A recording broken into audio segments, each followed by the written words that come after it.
առողջապահության նախարարը ստեղ չի, համապատասխան փողակի պատասխանատունը ներկա եւ քրեակատարողական հիմնարկների պետը։ Այս կոնկրետ այս քննարկումը կապված է, կներեք, այն 23 դեպքի հետ, որ մեկ տարվա ընթացքում, գիտեք, 23 մահվան դեպք արձանագրվել քրեակատարող։ Սա սարսափելի մի ցուցանիշ, որից 8-ն է ինքնավնասում, բայց կապ չունի, թե ինքնավնասման, թե այլ դեպքերում, սա կոնկրետ քննության տեղիք է տալիս, այսինքն մենք պետք է պատշաճ քննություն անցկացնենք, խնդիրները տարաբնույթ են, եւ այս առումով ես շատ մանրամասներ չեմ կարող հայտնել, բայց մենք պետք է սկսենք այդ խնդիրների հետ կապված առարկայական քննություն եւ նաեւ այդ բարելավման աշխատանքները պետք է քրեակատարողական հիմնարկներին տարվեն։ Քրեակատարողական հիմնարկները գերծանրաբեռնված են։ Դա նաև կախված է քաղաքական նաև գործերով, որ ասենք քաղաքական ուրեմն քաղբանտարկյալների, քաղաքական իրենց հայացքների պատճառով, այսօր գիտեք քրեակատարողական հիմնարկները ծանրաբեռնված են։ Այս առումով ես նաև ուզում եմ ձեր ուշադրությանը հրավիրել Միքայել Սրբազանի հետ կապված գործի, ես առաջին անգամ եմ սրա մասին խոսում, Միքայել Սրբազանը անհապաղ վիրահատության կարիք ունի, ես նաև այդ հարցն եմ բարձրացրել, եւ այդ ուրեմն դրա հետ կապված զգայուն շատ կարևոր հարցը պետք է օր առաջ լուծվի, Սրբազանին պետք է հնարավորություն ընձեռնվի իր բժշկի հսկողությամբ եւ իր բժշկի անմիջական ուրեմն մասնակցությամբ կատարվի եւ մենք ցավով ուզում եմ նաեւ ասել, որ այս տխուր վիճակագրությունը նաեւ մեզ զգոնության, սթափության առիթ է տալիս, որ այս հարցերի վերաբերյալ մենք այնպես պետք է անենք, որ այդ 23-ը չդառնա 24։ Ցավով ուզում եմ նաեւ ասել, որ կարող այդ 24-րդը Աստված մի արածը նաեւ լինի Սրբազան հայրը եւ այս առումով նաեւ իրենց ուշադրությանն եմ հրավիրել, ես պահանջատեր եմ լինելու եւ իմ պահանջը պետք է անհապաղ բավարարվի եւ մարդը պետք է պատշաճ կա համապատասխան ընթացակարգ, այդ ընթացակարգերով անցել է եւ այս հարցը պետք է անհապաղ ուրեմն լուծվի։ Կներեք, այլ մանրամասներ չեմ կարող հայտնել այդ հարցով։ Եթե վիրահատության կարիք կա, կարծում եմ, որ յուրաքանչյուր վիրահատության կարիք ունեցող մարդ, դա նշանակում է, որ ուրեմն լուրջ է, չէ՞, որ մարդը վիրահատության։ Ինչպես արձագանքեցին ներսում, երբ դուք Միքայել Սրբազանի առողջական վիճակի մասին ասացիք։ Մենք դիմում ենք ուղարկել, չէ, համապատասխան պաշտպանը դիմում ուղարկել, ինձ հորդորեցին, որ ինչ-որ դիմումի հետ կապված որոշակի խնդիրներ ա եղել, ձևը ինչ-որ պետք է փոխվի, ես այդ ձևը, այսինքն խնդիրը բյուրոկրատական քաշքշուկների մեջ է, այդ ուղումն էլ կանենք, եթե իրենք համարում են, որ այդտեղ ինչ-որ խնդիրներ կա դիմումի հետ կապված, մենք այդ էլ կանենք եւ կտեսնենք դրանից հետո նորից էլի ձգձգումներ, նորից էլի արհեստական խոչընդոտներ ստեղծում են, թե չեն ստեղծում։ Իսկ մյուս 23-ի հետ կապված այ կա ինչի համար են ինքնավնասում անում, ինչու համար տարաբնույթ պատճառներով են այդ ամեն ինչը, բայց կրկնում եմ, անկախ ամեն ինչից, մենք պետք է եւ 23 դեպքերը, եւ դրա նախորդած բոլոր դեպքերը պատշաճ քննության ուսումնասիրության ենթարկվեն եւ կրկնում եմ, քրեակատարողական հիմնարկներում գտնվող յուրաքանչյուր անձ իրավունք ունի պատշաճ բուժօգնություն ցուցաբերելու, իր դեղորայքները ստանալու, համապատասխան բուժ զննություն անցկացնելու, բանտային նորմալ պայմաններ ունենալու, այս ամեն ինչը sense կոմպլեքս մոտեցում է, մեկ հանգամանքով պայմանավորված չի, հանգամանքները բազմաթիվ են եւ այդ հանգամանքները պետք է պատշաճ քննության ենթարկվեն եւ համապատասխան հետևանքները արվեն։ Այս հարցում էլ պետք է ախտորոշում լինի խնդիրների համապարփակ վերհանում լինի, որպեսզի կարողանանք օր առաջ խնդիրը լուծենք։ Սա նաև ուզում եմ ձեզ հիշեցնել, որ այս դեպքերը, որ կան, սա ոչ թե մտահոգիչ է, սարսափելի տվյալներ է եւ կրկնում եմ, տարին դեռ չի ավարտել, 23 դեպքը կա, որը որ նաև միջազգային բոլոր ստանդարտները կան, նաև չափանիշներ եւ մենք այդ բոլոր չափանիշների ստանդարտներին պետք է հասնենք, որպեսզի այս խնդիրներն ու այս խնդիրները իհաց չկան։ Դանիելյան, ես ճիշտ եմ հասկանում, որ Միքայել Սրբազանը դուք միշտ ակնարկում եք, որ կա խնդիր առողջական, բայց չեք բարձրաձայնում եւ հիմա այնպիսի վիճակ է ստեղծվել, որ դուք արդեն հիմա ստիպված եք այս մասին ասել։ Խնդիրը մեկը չի, խնդիրները շատ են, բայց կոնկրետ այս իմ ասածը կոնկրետ անհապաղ վիրահատության, անհրաժեշտության կարիք ա եղել։ Մնացած մանրամասներ կներեք չեմ կարող հայտնել։ Այսքանը որ ասում եմ, սա պետք է ազդակ լինի մեզ բոլորիս, որ առաջի քրիստոնյա ժողովուրդը լինելով մենք իրավունք չունենք սրբազան հորը պահել եւ մյուս սրբազաններին էլ պահել այդ պայմաններում։ Անդառնալի հետևանքներ կարող են լինել եւ դա ոչ մեկին պատիվ չի բերում։ Սա խայտարակություն է, ոնց ասեմ։ Պարոն Դանիելյան, մեր հասած տեղեկություններից մեկով այս մահվան դեպքերից հետ կապված եւ անձ ունեցել է առողջական խնդիրներ, բարձրաձայնել է այդ մասին, ազանգել է, բայց պատշաճ բուժօգնություն չի ստացել։ Դուք այս հարցը արդյոք քննարկել եք պատասխանատու կառույցների ներկայացուցիչների հետ, եթե ազատազրկվածը նման ահազանգով դիմում է, իրենք ինչ քայլեր են ձեռնարկում։ Ես ոչ միայն այդ, ես պարբերաբար այս խնդիրների մասին եւ հրապարակայնորեն եւ ոչ հրապարակայնորեն խնդիրը բարձրացնում եմ։ Տարբեր ատյաններին ես ուրախությամբ պետք է նշեմ, որ այս հարցի վերաբերյալ քրեակատավական հիմնարկների հարցի վերաբերյալ կոնկրետ ես կարող եմ մի գերատեսչության, մի մարդու իրավունքների պաշտպանի գրասենյակը իմ բարձրացած հարցերին վերջին մի քանի ամիսների ընթացքում պատշաճ վերաբերմունքի արժանացնում է։ Այլ օղակների վերաբերյալ ես նույնը կներեք, բայց չեմ կարող ասել, որովհետև այդ խնդիրները ինչը որ ես ճիշտ է, որոշակի առումով վերաբերմունքի փոփոխություն կա, բայց ամեն դեպքում խնդիրները պետք է լուծվեն։ Այսինքն մենք ակնկալում ենք խնդիրների համապարփակ լուծումներ։ Ոչ թե մենք խնդիրը բարձրաձայնենք եւ դա դառնա հերթական վիճակագրությունը, այլ մենք գլոբալ պետք է փոփոխություններ ենթարկենք քրեակատարողական հիմնարկներում։ Կրկնում եմ, պահման պայմաններից սկսած, պատշաճ դեղորայքի տրամադրումից սկսած նրանից, որ մարդը ամիսներ շարունակ չպետք է հերթագրվի, օրինակ,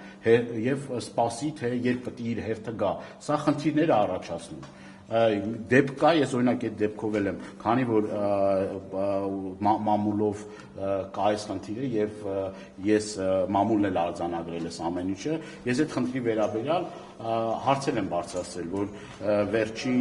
եթե չեմ սխալվում դեպքի հետ կապված, նաեւ արյան ուրեմն մարդու բերանից արյուն է եկել, եւ այսինքն մենք չպետք է հասնենք այն վիճակին, երբ որ արդեն մարդու վիճակը ծայրահեղ ծանր լինի եւ անդառնալի հետևանքներն են, նոր գնանք այդ դեպքերի հետևից։ Կներեք, շատ մանրամասներ չեմ կարող հայտնել, որովհետեւ քննարկումը փակ քննարկում է եւ ընդհանուր ասում եմ նրա մասին ինչին որ հրապարակել առանց առողջական խնդիրները բացահայտելու կարող եք ասել գործընթաց քննարկում սկսել է Միքայել arczepiskopos Աջապայանի վիրահատության հետ կապված թե ոչ Ում հետ քննարկումներ սկսվի։ Քրեակատարողական ծառայության արտադրության նախարարության Ոչ թե քննարկումներ պետք է սկսվի դրա հետ կապված, այլ կա հստակ օրենքի նորմ, եթե մարդուն այդ խնդիրը ունի, պետք է այդ մարդուն արդեն շատ արագ, դες բացատրեցի ինչ է։ Բյուրոկրատական քաշք հաստաբանը դիմել է հիմա ասում են ինչ որ մի կետի համ բան չկա ինչ որ ստորակետի ես իմ չգիտեմ նախադասության եւ այլ դե իհարկե միտում տեսնում եմ եթե այս ամեն ինչը ձգձգվում է ես միտում տեսնում եմ ինչա նշանակում ասենք արհեստական խոչընդոտներ ստեղծել այ մի ստորակետի կամ մի չգիտեմ մի բառի եթե ես նոր էլ ասացի եթե ինչ որ խնդիրներ կա իրենք կարող էին դա օրինակ ասեն ոնց որ հիմա ասեցին կարող էին ասել եւ մենք արագ այդ խնդիրները լուծեն իրենք էլ արագ շահագրգռված լինեին օրինակ մեկ օրվա ընթացքում այդ խնդիրը լուծել ոչ թե տարբերի գնար ես մի թուղթը տար մի հատ մի թուղթը բեր մի հատ ստորակետը սրիշինը ես հուսով եմ որ արագ այդ խնդիրը կլուծվի այդ խոստումը եղել է արագ այդ խնդիրը լուծելու տեսնենք Նիկոլ Փաշինյանը Facebook-ին իր ջում գրել էր քանի որ 301 թվականին հայ առաքելական եկեղեցին ստեղծվել է պետության կողմից ճիշտ կլինի որ 1055 բոլոր եկեղեցիներում հնչի օրհնեկը դրոշը տեղադրված լինի Առավոտել ասել դրոշը տեղադրվեն եկեղեցու դրան մոտ կամ ներսում մի տեղ որպես խորհրդարանական ընդդիմություն ինչ այլ առաջարկներ կարող եք ներկայացնել Նիկոլ Փաշինյանը հիմա կարող է մի երկու պատարակ հետո ասենք ուզենա օրինակ այլ իր սրտի մոտ երաժիշտների կամ երգիչների երաժշտությունը հնչի։ Ասենք սուպեր սակոյի երաժշտությունը կարող է ասենք որ կներեք, ասենք պատարակից առաջ սուպեր սակոյի երաժշտությունը հնչի։ Չի բացառում, չէ՞ որ մի օր առավոտը արթնանա, սրտիկ դնի, չգիտեմ, ծաղիկ դնի եւ ասի այլևս Պարզա չէ որ սա հայտարարություն է, ինչի մասն է խոսքը։ Այսինքն ինձ համար զարմանալի է չի, այն որ արդեն ԱԱԾ-ն, որ արդեն կամաց վերածվում է NKVD-ի, արդեն գնում է եւ ուրեմն քահանաների հորդորում է, չէ՞, ասենց չգիտեմ, նոր բառը, չէ, հորդորում են։ Այսինքն խնդրում են, դե գիտեք, չէ, ԱԱԾ-ի խնդրանքը որն է, ասենք ԱԱԾ-ն գնում է, բան, խնդրում է, էլի, ասենց խնդրում են քահանաներին, խնդրում են, որ կաթոլիկոսի անունը զեղչեն, Արցախի անունը չտան, խնդրում են, արդեն խնդրում են։ Դրանից խնդրանքել համարում եք։ Չակերտավոր հեգնում եմ, չեք հասկանում։ Ոնց կարա ԱԱԾ աշխատող գնա քահանային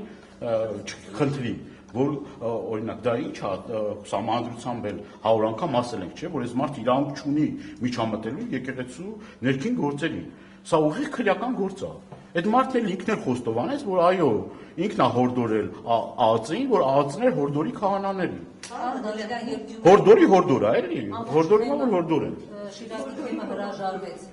անգամ այդ Շիրակի թեմի հոգևորականները երբ հրաժարվեցին, անգամ ԱԱԾ-ականների հորդորներից։ Սա ինչ է կարծում, ըստ փորձագետների սա արտակ էր նաև։ Հուսով եմ Շիրակի թեմի հոգևորականները չեն հայտնվի քրեակատարողական հիմնարկում իր հորդորը մերժելու համար։ Մտավախություն ունեք այդ որ կհայտնվի։ Ինչի պարզ չի որ մտավախություն, ոչ թե մտավախություն, այլ այսինքն չգիտեմ էլի ինչ բառ օգտագործեմ որ տեղին լինի, ավելի քան պարզ է, չէ՞, մարդի ճանապարհով է գնում։ Միջև դրանից առաջ էլ Արշակ Սրբազանին էին հորդորել, որ հորդորվի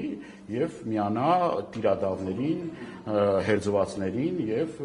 մերժի կաթողիկոսին։ Այդ հորդորը չէր տեղ հասել եւ այնուհետև հայտնվեց 7 տարվա առաջվա, այն որ ասում է պլանը ջեբը գցելու օպերացիան իրականացվեց։ Ներողություն, ճիշտ եմ հասկանում, որ քանի դեռ այդ ձեր նշած տիրադավները չէին խոսել, նրանք եկեղեցու մի մասն էին, հոգևորական էին, նրանց չէր կարելի թիրախավորել, բայց հենց այն դիրքորոշում են հայտնում, դառնում են տիրադավ, տեսեք, իշխանություն տիրադավությունը դա ոչ թե իմ գնահատականն է, տիրադավությունը կոնկրետ եկեղեցին ունի ընթացակարգ, օրինակ, եթե պատարակների ժամանակ զեղչվում է, եթե կաթողիկոսի անունը ուրեմն զեղչվում է, եթե մարդիկ մեկ շաբաթ առաջ կամ ընդամենը դրանից ժամեր առաջ դուք մի հատ բացեք սրբազանների դիրքորոշումը, ասածը, մինչև այդ եւ հորդորելուց, ԱԱԾ հորդորելուց հետո իրենց այլ վերաբերմունքը։ Ասածս հետեւյալն է, այսինքն այդ մարդիկ, որոնք ճնշումների են ենթարկվում եւ ես իրոք իրենց համարում եմ պատանդներ եւ այդ մարդիկ կոնկրետ դրանից հետո չգիտեմ տիրադավությամբ են զբաղվում, հերձվածությամբ են զբաղվում, դա դրա մասին է խոսում։ Օրինակ հասարակ մի բան ասեմ։ Այնտեղ որոշները կան պատանդներ, իրանք են ասում, որ իրանք են, չէ, պատանդ չի։ Կոնկրետ իր ապարագայում իմ գնահատումն է դա, բայց սենց մի կարևոր մի հատ հարց կա, էլի։ Հարցի նաև բարոյական կողմը կա։ Միքայել Սրբազանը այսօր գտնվում է ԱԱԾ մեկուսարանում։ Այն մարդը, որ ասում է Միքայել Սրբազանի եղբայրն է, այդ մարդը գնում է, ներխուժում է, ուրեմն Շիրակի մարզում գտնվող ուրեմն եկեղեցում եւ իր հոգեվոր եղբայրը, որ անազատության մեջ է, այսինքն զորբարությամբ գնում են եւ այնտեղ կեղծ պատարակ են անում։ Այստեղ նաեւ հարցի բարոյական կողմը կա։ Պարոն Դանիելյան, Մայրաթորը հայտարարեց, որ եպիսկոպոսած ժողովը հետաձգվում է, իշխանականներն ասում են, որ Գարեգին II կաթողիկոսը չունի իշխանություն այլևս եւ չի կարողանում ժողով գումարել, դուք ինչպես կմեկնաբանեք։ Ինչ նշանակում իշխանություն չունի։ Կարող բարձրաբանել որ ըստ իրենց գրառումների ասում են, որ չի տիրապետում իրավիճակին, իր վերահսկողությունից դուրս է եկել եւ հիմա ժողովները տապալվում են։ Մենք սրանից առաջ ինչից ենք խոսում հարգելի Նարեկ։ Ձեզ հետաքրիր է, այսինքն այդ մարդկանց նկատմամբ ճնշում է գործադրվում թե չէ։ Ձեզ հետաքրիր չի, օրինակ քահանաների նկատմամբ օրինակ ԱԱԾ-ն կոնկրետ հորդորներ է, ասես մեղմ ասած հորդորներ է իրականացնում։ Գներեք, բայց այդ հարցը ես եմ տվել, Չէ, ես եմ պատասխանատու, ես եմ այդ թեման Չէ, ես ուզում եմ, ես տպավորություն չեմ ստեղծում, հանգիստ հանդարտ եղեք, ես տպավորություն չեմ ստեղծում, ես ուզում եմ տրամաբանորեն գանք հասնենք այն կետին, թե ինչա տեղի ունեցել։ Տեղի ունեցել հետևյալը։ Կոնկրետ ուժային կառույցները ներգործություն են ցուցաբերում անգամ քահանաների եւ բարձրաստիճան հոգեվորականների նկատմամբ։ Սա ինձ համար ամենակարևոր արձանագրումն է, որ պետք է անենք։ Վաղը ինչ իրենք կասեն, ինձ հետաքրքիր չի իրենց ասածը։ Ինձ հետաքրքիր են փաստերը, իսկ փաստերը ցույց են տալիս, որ կոնկրետ ուժային կառույցների մեթոդով ներգործություն է տեղի ունենում եկեղեցու ներքին գործերի։ Էտա փաստը ռեալ գետնի վրա, փաստը դա է։ Այն մնացածը դա եկեղեցու ներքին գործերն է, բայց այն որ այս մարդը արդեն միջամտում է, դա անարարկելի փաստ է։ Որ եպիսկոպոսատ ժողով հնարավոր չի լինում գումարել, սա ինչ է նշանակում։ Սա նշանակում է, որ իշխանությունը վերազանցել է իր բոլոր լիազորությունները, անբացատրելի եւ աննկարագրելի ճնշումների է ենթարկվում Մայրաթոր Սուրբ Էջմիածինը, ենթադրում են, որ անգամ օկուպացիայի ժամանակահատվածում, բոլշևիկյան ժամանակահատվածում եւ դրանից առաջ, ինչպես նաեւ Սրբազան հայրը նշեց, թուրքական օկուպացիայի ժամանակ այս կարգի ուրեմն ճնշումներ եւ այս կարգի անբարոյականություն երբեք տեղի չունեցել։ Եթե դուք ինձ նման մի բան հիշեցնեք, ես կհրաժարվեմ այդ մտքից, ես չեմ հիշում մի դեպք, երբ որ Սրբազանի ուրեմն կալանավորեն, տանեն եւ դրանից հետո արդեն մուտք գործեն եկեղեցի եւ զբաղվեն պղծությամբ։ Նման բան տեղի չի ունեցել։ Սրբազանի կալանավորից հետո արդեն ճանապարհը բացվել է վեհապարին հնարավոր է կալանավորեն, գործընթացներ սկսեն, նույնիսկ մամուլի տեղեկություններ կան, որ մինչև նոր տարի ուզում են վեհապարից ազատվել, ինչ պետք է անեն դիրություն այս երկրում եւ դուք ներողություն նշել եք մեկ անգամ, որ անգամ ձեր արյունը մոթացի, եթե պետք լինի, բայց դուք պաշտպանեք եկեղեցին։ Հիմա ընդդիմությունը ինչ պետք է անի այս աղմով Եթե դուք հետևում եք իմ գործունեությանը, դուք էլ տեսնում եք, եթե դուք այդքան տենչում եք դա, չգիտեմ, բայց ես երբեք ինձ դուրս չեմ դրել այդ process-ներից, եթե դուք ուշադիր լինում եք եւ նաեւ ուշադիր, կարծում եմ իմ բոլոր հանրային ուրեմն խոսույթը եւ իմ աջակցության բոլոր այն հորդորները կամ գետնի վրա իմ աջակցության եւ ես միշտ պատրաստական եմ ոչ միայն խոսքով, այլ գործով եմ ցույց տվել պաշտպանելու մեր սրբության սրբոցը Մայրաթոր Սուրբ Էջմիածինը։ Խնդրում եմ նաև իգիտություն ունենաք, իգիտություն բոլորին, որ ես նաև պատրաստ եմ այդ անձնազոհությանը թող անպագորգոր չհնչի, եւ ես համոզված եմ, որ իմ նման շատ ու շատ մարդիկ կան, որոնք պատրաստ են թեկուս իրենց կյանքի գնով պաշտպանել Մայրաթոր Սուրբ Էջմիածինը։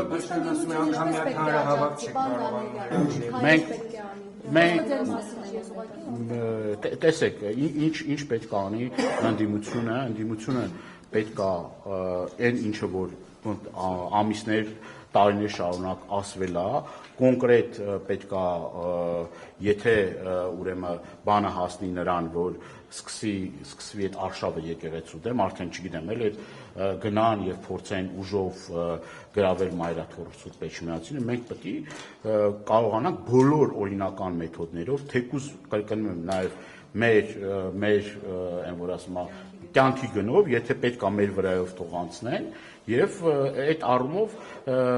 մենք պատրաստական մենք երբեք մեր ծրագրերից չենք շեղվել, մեր նպատակներից չենք շեղվել, ու սա կրկնում եմ նեղ անձնական, կուսակցական խնդիր չէ։ Ես որպես այս առումով հանդես եմ գալի որպես հայ առաքելական Սուրբ եկեղեցու հետևորդ եւ կարծում եմ, որ